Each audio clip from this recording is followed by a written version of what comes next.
ಪಶ್ಚಿಮ, ಉತ್ತರ, ದಕ್ಷಿಣ ದೇಶಗಳ ವಿವಿಧ ಆಹಾರ ರುಚಿಗಳನ್ನು ತಯಾರಿಸುತ್ತಿದ್ದಾರೆ. ಇಂಥ ಅಪೂರ್ವ ಅದ್ಭುತ ಯಾಗವನ್ನು ಈ ದ್ವಾಪರದಲ್ಲಿ ಮಾಡುವುದು ಇದೇ ಪ್ರಥಮವೆಂದು ರಾಜರೆಲ್ಲರೂ ಹೊಗಳುತ್ತಿದ್ದಾರೆ. ಕುರುವಂಶದ ಮಹಾ ಹಿರಿಯ ಯೋಗ ಸಾಧಕನಾದ ಬಾಹ್ಲಿಕನು ಮತ್ತು ಸಮಸ್ತ ಶಾಸ್ತ್ರ ಪಂಡಿತನಾದ ಭೀಷ್ಮನು, ಅಪ್ರತಿಮ ಧನುರ್ವಿದ್ಯಾಗುರು ದ್ರೋಣಾಚಾರ್ಯನು, ಅಶ್ವತ್ಥಾಮ, ವಿದ್ಯಾಗುರುಗಳಾದ ಕೃಪಾಚಾರ್ಯನು ಮತ್ತು ದುರ್ಯೋಧನ, ದುಶ್ಯಾಸನ, ಕರ್ಣ, ಶಕುನಿಯರು, ಬಾಹ್ಲಿಕನ ಮಗನಾದ ಸೋಮದತ್ತನು, ಮೊಮ್ಮಗನಾದ ಭೂರಿಶ್ರವನು, ವಿದುರ, ಮಂತ್ರಿ ಮುಂತಾದವರೆಲ್ಲರೂ ಬಂದರು. ಧೃತರಾಷ್ಟ್ರನು ಅಂಧನಾಗಿರುವುದರಿಂದ ಬರಲಾಗಲಿಲ್ಲ.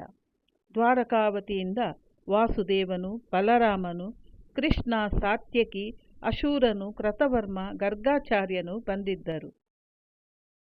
ಗೋಕುಲದಿಂದ ನಂದನು ಬಂದಿದ್ದನು. ಮದ್ರ ರಾಜ್ಯದಿಂದ ಶಲ್ಯನು, ಛೇದಿ ದೇಶದಿಂದ ಶಿಶುಪಾಲನು, ಮಧುರೆಯಿಂದ ಶೂರಸೇನನು, ಪಾಂಚಾಲ ರಾಜ್ಯದಿಂದ ದೃಪದ, ದೃಷ್ಟದ್ಯುಮ್ನರು, ಮತ್ಸ್ಯ ರಾಜ್ಯದಿಂದ ವಿರಾಟನು, ಹಿಡಿಂಬ ಸಮೇತವಾಗಿ ಘಟೋತ್ಕಜನು, ತ್ರಿಗರ್ತದಿಂದ ಸುಶರ್ಮ, ಪ್ರಾಗೋತಿಷದಿಂದ ಭಗದತ್ತನು ಬಂದರು. ಸುರಲೋಕದಿಂದ ನಾರದ ಮಹರ್ಷಿ, ಬದರಿಕಾಶ್ರಮದಿಂದ ವ್ಯಾಸ ಮಹರ್ಷಿ, ದೂರ್ವಾಸ, ಅತ್ರಿ, ಭರದ್ವಾಜ, ಮುಂಜಾಯನ, ಜಾಬಾಲಿ, ಗೌತಮ, ಶೌನಿಕ, ಶುಕ, ವೈಶಂಪಾಯನ ಮುಂತಾದ ದಿವ್ಯ ದೇವರ್ಷಿಗಳು ಬಂದಿದ್ದಾರೆ. ಭಾರ್ಗವಾಶ್ರಮದಿಂದ ಪರಶುರಾಮನು ಬಂದನು. ಸಮಸ್ತ ರಾಜಲೋಕದ ಮಂತ್ರಿ, ಸಾಮಂತ, ಪುರೋಹಿ, ದಂಡನಾಯಕ, ವಣಿಜ, ಪರಿವ್ರಾಜಕರು ಕಾಣಿಕೆಗಳ ಸಹಿತ ಬಂದಿದ್ದಾರೆ. ಸಾವಿರಾರು ಜನ ಪರ್ಯವೇಕ್ಷ ಕಾರ್ಯ ನಿಯಮಿತರಾಗಿ ಸೇವಾ ಸಹಾಯಾದಿಗಳನ್ನು ನಿರ್ವಹಿಸುತ್ತಿದ್ದಾರೆ. ಒಂದೊಂದು ವಿಭಾಗದಲ್ಲಿ ಒಂದೊಂದು ರೀತಿಯ ಆಹಾರ ಪದಾರ್ಥಗಳನ್ನು ತಯಾರಿಸಿ ಬಳಸುತ್ತಿದ್ದಾರೆ.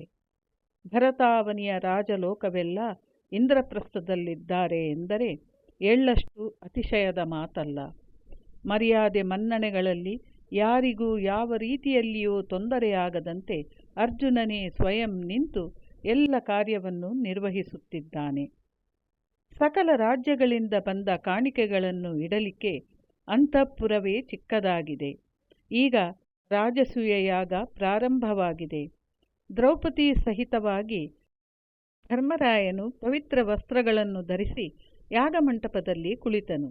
ಅಗ್ನಿಮೀಳೆ ಪುರೋಹಿತಂ ಯಜ್ಞಸ್ಥ ದೈವತ್ವಂ ಋತ್ವಿಜಂ ಹೋತಾರಂ ರತ್ನಧಾತಮಮಂ ಎಂದು ರಾಜಸೂಯ ಮಹಾಯಜ್ಞವು ಪ್ರಾರಂಭವಾಗಿ 7 ದಿನಗಳು ನಿರಾತಂಕವಾಗಿ ನಡೆದಿದೆ.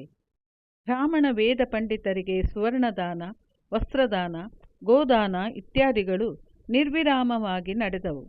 ಎಲ್ಲರೂ ಶತಮಾನಂ ಭವತು ಎಂದು ಆಶೀರ್ವದಿಸಿದರು. ಪಾಂಡುರಾಜನ ಬ್ರಹ್ಮಲೋಕ ಪ್ರಾಪ್ತಿಗಾಗಿ ಏನೇನು ಮಾಡಬೇಕೆಂದಿದೆಯೋ ಎಲ್ಲ ದಾನ ಧರ್ಮಾದಿ ಕ್ರಿಯೆಗಳನ್ನು ಮಾಡಿದ್ದಾರೆ ಪಾಂಡವರು. ಯಾಗ ಕಾರ್ಯ ಈಗ ಸಮಾಪ್ತಿಯಾಗಿದೆ. ಯಾಗದ ಕೊನೆಯಲ್ಲಿ ಒಬ್ಬರಿಗೆ ಅಗ್ರಪೂಜೆ ಮಾಡಬೇಕು. ಈ ಅಗ್ರಪೂಜೆಯೊಂದಿಗೆ ಯಾಗ ಸಮಾಪ್ತಿಯಾಗುತ್ತದೆ.